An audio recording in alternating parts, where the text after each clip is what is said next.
குழந்தை வரம் பெற நாமக்கல் மாவட்டம் ராசிபுரத்தில் கடையேழு வள்ளல்களில் ஒருவரான வல்வில் ஓரி வழிபட்ட கைலாசநாதர் கோயில் உள்ளது.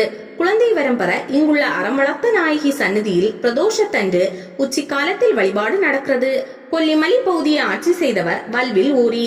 ஒருமுறை வேட்டைக்கு செல்லும் போது வெள்ளைப்பன்றி ஒன்றின் மீது அம்பு தொடுக்க தப்பியோடி புதருக்குள் மறைந்தது.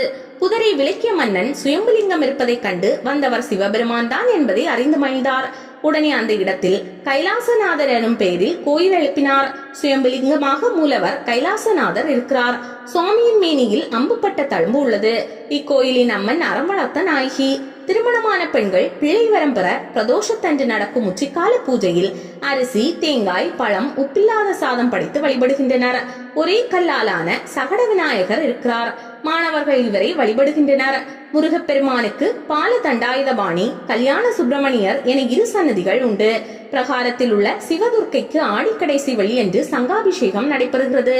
பிரகாரத்தை சுற்றும் போது முதலில் காசி விஸ்வநாதர், விசாலாட்சி சன்னதியும், முடிவில் ராமேஸ்வரம், ராமநாதர், பர்வதவர்த்தினி சன்னதியும் உள்ளன. இங்கு வழிபட்டால் ஒரே நேரத்தில் காசி ராமேஸ்வரத்தை தரிசித்த புண்ணியம் கிடைக்கும்.